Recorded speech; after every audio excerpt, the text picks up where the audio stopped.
Hello, everyone. Coming to you all, like Kara said, from beautiful Los Angeles, California. I think we can all agree it has been an absolutely fantastic morning. And now we have a time and an opportunity for a really special keynote guest. We have the opportunity to hear from optimist and global best-selling author Simon Sinek. Simon has devoted his life to advance a vision in which the vast majority of people wake up feeling inspired, safe, and fulfilled by the work that they do. Simon is known for best-selling books, including Start With Why, Leaders Eat Last, and The Infinite Game. You may have heard his podcast, A Bit of Optimism, or seen his TED Talk on the concept of why, which has over 60 million views. Wow. Simon, thank you so much for being with us today. We are super excited to have you. Thanks for having me. Yes. All right, audience, to everyone out there, I have a few questions pre-planned for Simon to get us kicked off and started in this fireside chat. But if you'd like, we'd love for you to jump in to our chat function and I'll ask Simon those questions that you guys have. All right, Simon, you ready? Ready. All right. 60 million views on your TED Talk is super impressive. So tell us the why behind how you started this philosophy, what your journey was, and what brought you to the concept of why. It's a very personal story, and quite frankly, it started out of pain. I lost my passion for my work, but superficially, things were good. So I was actually quite embarrassed about saying to people, oh, I don't want to go to work anymore because everything looked fine. And so I kept those feelings to myself. And if anybody has ever been in a bad place, you know, if you keep those feelings to yourself, they grow. And that's what happened to me. And it wasn't until a dear friend of mine came to me and said, something's wrong, something's off. And having that safe container, that safe space, I came clean. It lifted a huge weight off my shoulders, and all that energy that went into lying, hiding, and faking could go into finding a solution. The solution that I found was this thing called the why. I knew what I did, I knew how I did it, but I didn't know why I was doing what I was doing. And the ability to articulate my why not only restored my passion to new levels, but the ability to help other people find their why gave me a renewed sense of purpose. And so that's what I sort of set my life and career to do. It's absolutely amazing and special. So thank you for sharing that piece. We look forward to digging in a little bit more with it as well. And you mentioned this just a minute ago, and that was around passion. And you've been quoted as saying, working hard for something we do not care about is called stress, but yet working hard for something we love is called passion. So what are some of the maybe key principles that someone can apply to their life to make that transition from stress to passion? I think we misunderstand what passion is. We think of it as an input. You know, it's like we only hire passionate people. Well, how do you know that they're passionate for interviewing, not so passionate for working?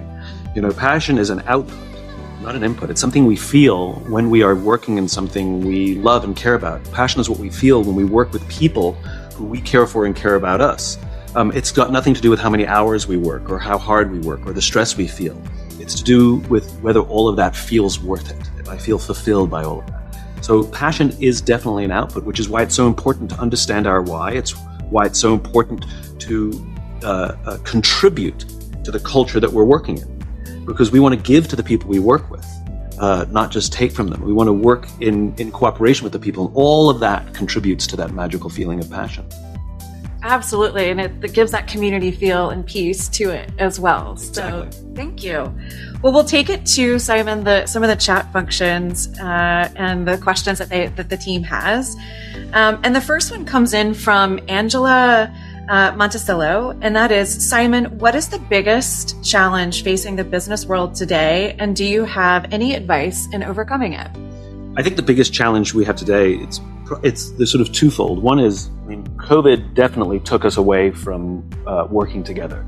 And if camaraderie and community and all of these things matter so much to human beings, it's becoming really, really difficult for us to find that community. I think a lot of companies don't realize that working remotely and building community and trust actually requires more work, not less work. It's not just like, think of it like school. You can't just have a 50-minute class and repeat, all the time and expect kids to learn as easily. You've got to change the way it works. It's the same thing here. So we think about community. Do people have the skills? Do they have the human skills to build that community, to build those relationships? Things like active listening, things like how to have an effective confrontation, things like how to give and receive feedback. These are absolutely necessary skills that we aren't learning. So I think companies have a huge opportunity to teach people those skills. Absolutely. That's super exciting to hear. And yes, agree. So we have one from Dustin Harms, and that is, what fulfills you? So, I mean, I'm going to sound like a broken record. That's okay. But there's a couple things.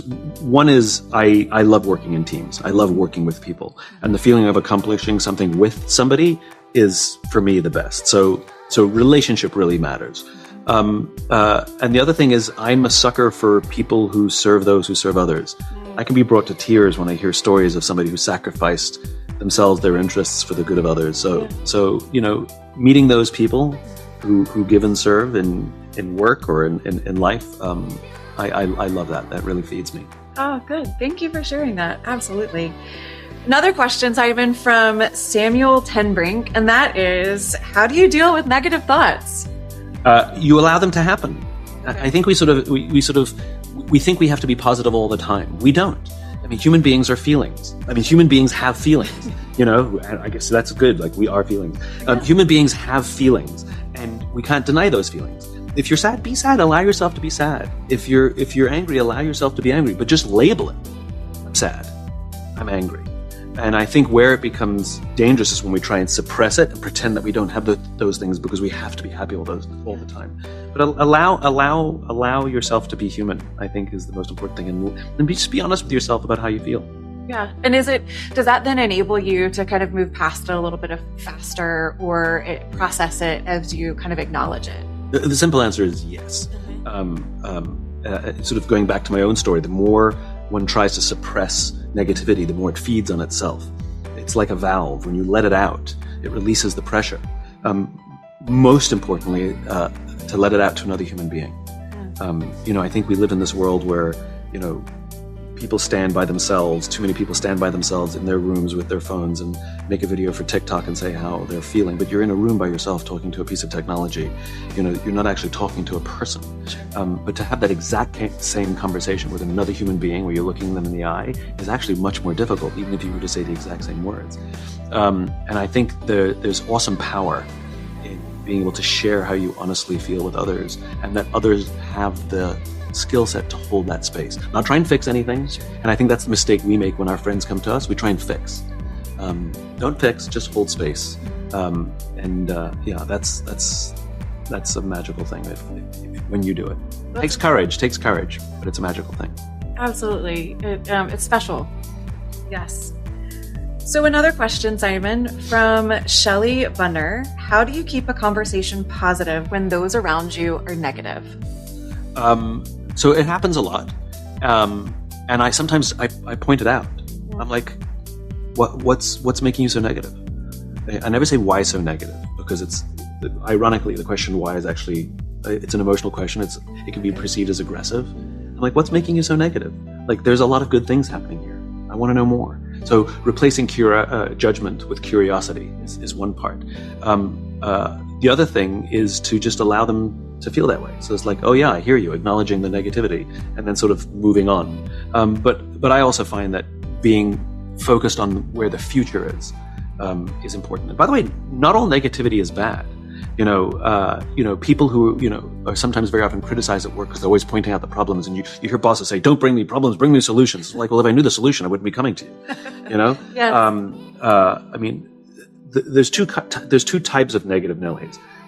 There's one that is always negative and offers no solution and stands on the sidelines. I don't need those people in an organization. Sure. But the people who constantly bring problems, but they're willing to roll up their sleeves and try and find a solution, those people are extremely valuable inside an organization, because they're helping us see things, cover our blind spots that we're not seeing. And they're willing to roll up their sleeves. So not all negativity is bad. It's what we do with that negativity afterwards. We're willing to work together, or willing to just sort of lean back and lean out. Absolutely.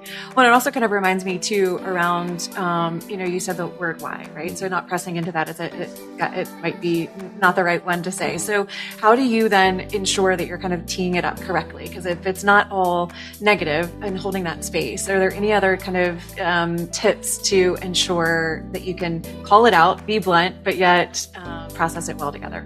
I mean, again, it's not about judgment. It's about allowing somebody to be negative, but at the same time, we want to redirect, right? Right. Look, and like I said, I'll say it.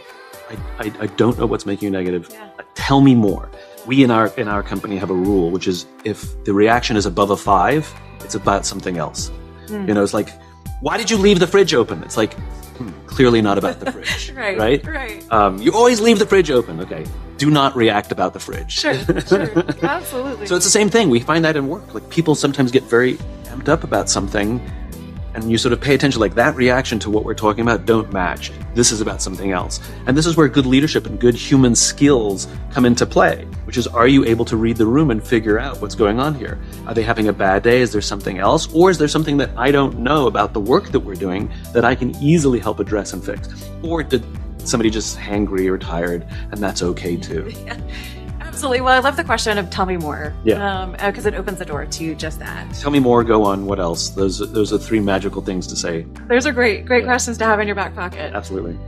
Okay, Simon. So another one coming in from Megan Longhurst. And Megan says, how do you not let other people's negative energy or negative kind of context affect you?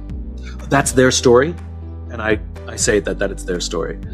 I have my life, I have doing my things, and but I don't let other people's negativity affect me because it's their life, it's their story. I don't know what's going on. Sure. Now, if it's a close relationship, clearly, and someone's in your space, or you have a close working relationship with somebody and somebody's in your space and clearly they're negative, but you can address that. Again, this goes back to those human skills. I love how we keep coming here, which is so many of us, companies so rarely teach us the human skills of how to have difficult conversations. So if somebody's constantly negative and it is actually bringing you or the team down, how do you address that without making it overly aggressive? How do you address that in a way that they will hear you?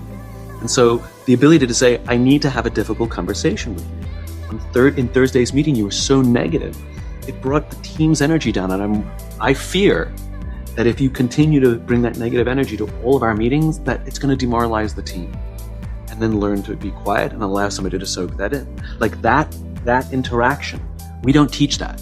And so usually it comes out wrong, and usually it escalates, or usually we avoid it. We get passive aggressive at work as well. And so things never get addressed.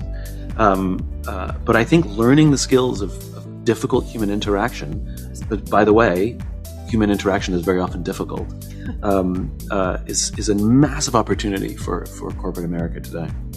Absolutely. And I love how you say, I feel that if we, and it really kind of maybe de-escalates things a little bit and allows for that open conversation. And if somebody gets defensive, like, I didn't do that, I'm like, I didn't say you did. I'm telling you how I feel. Absolutely. Right? My feelings are valid, Yes, they are. So another question from Christina Testa, and that is, what's the most inspirational experience you've ever had? Oh my goodness. I don't know if I've had the most inspirational experience. For me, again, it's seeing other people light up. I get inspired when I hear stories of people who've maybe used my work to start a business or profoundly turn their lives around. Where people take risk and are willing to work together to do difficult things, those stories inspire me. In terms of my own personal experience, I do a lot of work with the military, and the opportunity to spend time with people who have devoted their lives to service. I get very, very inspired when I spend time with them. Oh, fascinating. Absolutely. Thank you. Another one in from Alexandria Turquist. What are your top 3 tips for leadership? So these questions come up a lot, and you said there's articles written about this, like, what are the 3 most important characteristics of a leader? Vision, charisma, and I've met some wonderful, fantastic leaders who are not big Steve Jobs visionaries. Sure. And I've met some amazing leaders who don't seem to have sort of that bounce off the wall charisma. They're sort of the quiet one sitting in the corner. I am comfortable saying, however, that great leaders, the best leaders I've ever met, they will have courage. Leadership is extremely difficult. Sometimes it's thankless, it's lonely. When things go right, you have to give away the credit. When things go wrong, you have to take all the responsibility. Well, that sucks. And it's sometimes, the gains are sometimes not immediate. And it takes